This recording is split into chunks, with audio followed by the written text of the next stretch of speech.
Dear children, welcome to Lockdown E-Pathshala DC Ramgarh. Today we are going to listen the story of a girl named Bholi, written by K.A. Abbas. This story highlights the importance of education and role of teacher. In this story, we will see how the affection of a teacher and education can change one's life. इस कहानी में हम लोग देखेंगे कि कैसे एक शिक्षक का प्यार और शिक्षा किसी के जीवन में बदलाव ला सकता है। तो आइए सुनते हैं भोली की कहानी। Her name was Sulekha. उसका नाम सुलेखा था। हाँ, वास्तव में उसका नाम सुलेखा था, पर उसका नाम भोली कैसे पड़ गया, इसके पीछे भी एक कहानी है। आइए सुनते हैं क्या है वो कहानी। When she was 10 months old, she had fallen off the cot on her head and perhaps it had damaged some part of her brain. जब वह 10 महीने की थी, वह गिर गई थी चारपाई से अपने सिर के बल और शायद इसी कारण उसके दिमाग का कुछ हिस्सा क्षतिग्रस्त हो गया था। वो मंदबुद्धि रह गई थी। And come to be known as Bholi, और वो भोली के नाम से जानी जाने लगी थी। भोली यानी द सिंपलटन, साधारण, मूर्ख, अनाड़ी। जैसे लोग किसी को कहते हैं ना, अरे वो तो बहुत भोली भाली है, उसी तरह भोली भोली बोलते बोलते सुलेखा का नाम ही भोली पड़ गया। इतना ही नहीं, और आगे क्या हुआ उसके जीवन में देखते हैं हम लोग। When she was 2 years old, she had an attack of smallpox.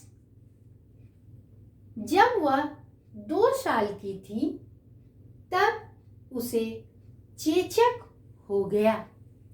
उसका पूरा शरीर सिर्फ आंखों को छोड़कर चेचक के गहरे काले दाग से भर गया और भद्दा दिखने लगा। She stammered and children made fun of her and mimicked her. इतना ही नहीं, और क्या हुआ, वह हकलाती थी और बच्चे उसका मजाक उड़ाते थे और उसकी नकल करते थे। नंबरदार Ramlal had 7 children, 3 sons and 4 daughters, and the youngest of them was भोली।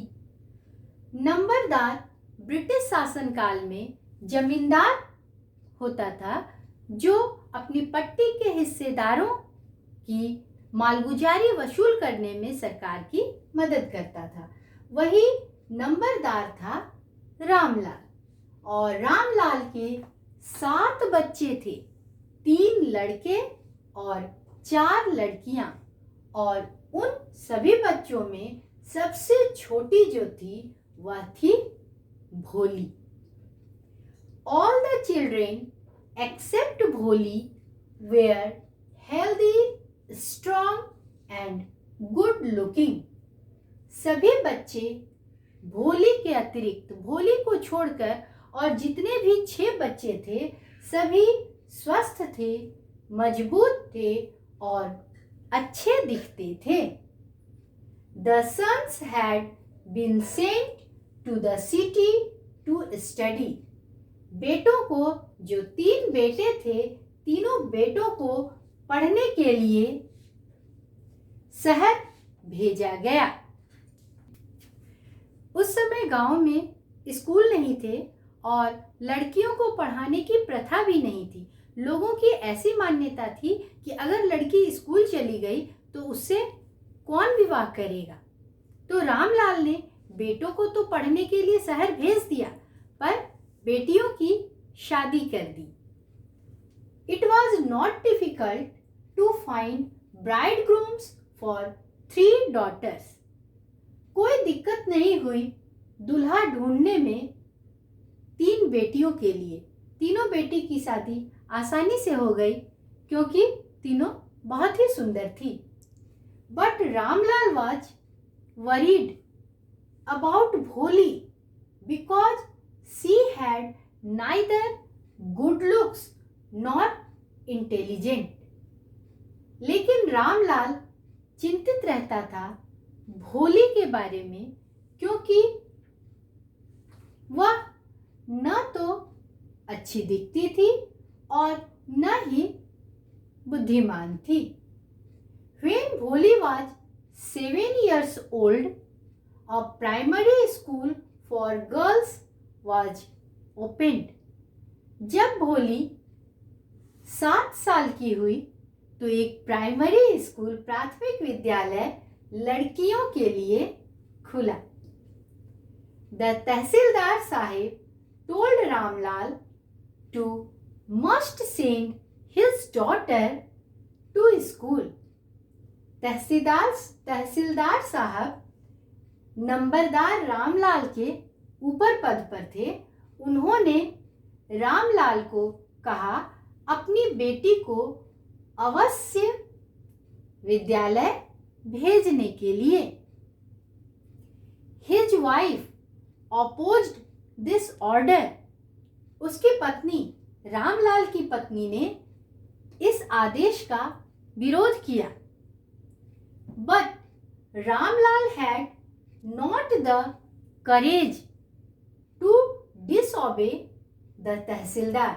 लेकिन रामलाल को साहस नहीं था तहसीलदार की अवज्ञा का। At last, his wife agreed to send Bholi to school. As it was, there was little chance of her getting married with her ugly face and lack of sense.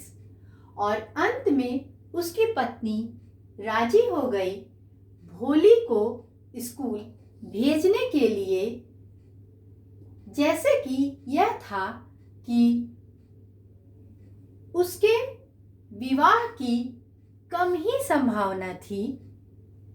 उसके कुरूप चेहरे, भद्दे चेहरे और मंद बुद्धि होने के कारण उस समय के लोगों की यह मान्यता थी कि जो लड़की स्कूल चली जाती थी उससे लोग विवाह करने को तैयार नहीं होते थे।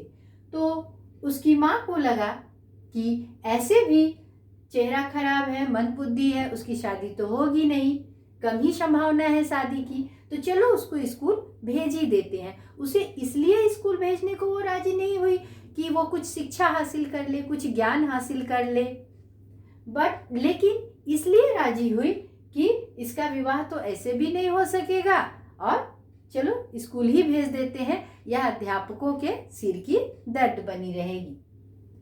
For these unusual reasons, Bholi was sent to school. इन्हीं अस्वाभाविक कारणों के लिए भोली को स्कूल भेजा गया। उसके पिता ने कहा कि इसे अच्छी तरह से तैयार कर दो, नहला धुलाकर साफ वस्त्र पहना दो, बाल में तेल लगाकर झाड़ दो, नहीं तो विद्यालय के अन्य बच्चे और शिक्षक हमारे बारे में क्या सोचेंगे। क्योंकि उसके भद्दे चेहरे और मंद बुद्धि के कारण घर में वो उपेक्षित रहती थी, माता पिता भी उस पर ध्यान नहीं देते थे। उसकी माँ न तो उसे अच्छे से तैयार करती थी और न ही उसके बालों में कंघी करती थी।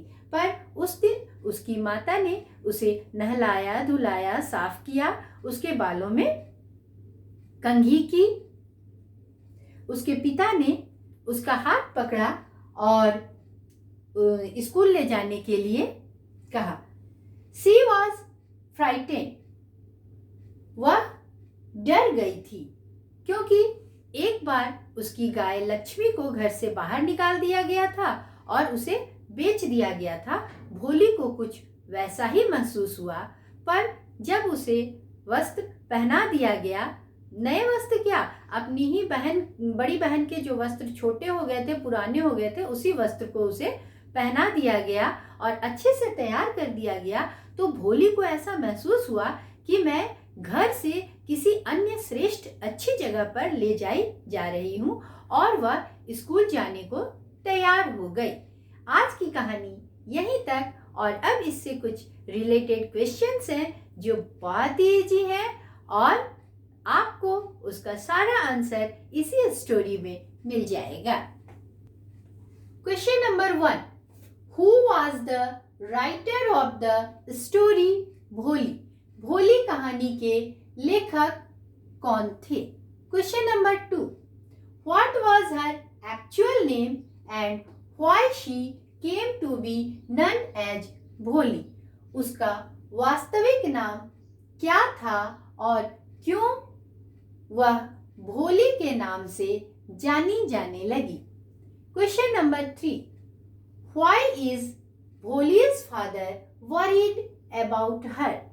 क्यों भोली के पिता उसके लिए चिंतित रहते थे? Question number 4, for what unusual reasons is भोली सेंट टू स्कूल? किस अस्वाभाविक कारणों के लिए भोली को स्कूल भेजा जाता है? है ना इजी क्वेश्चंस? Thank you.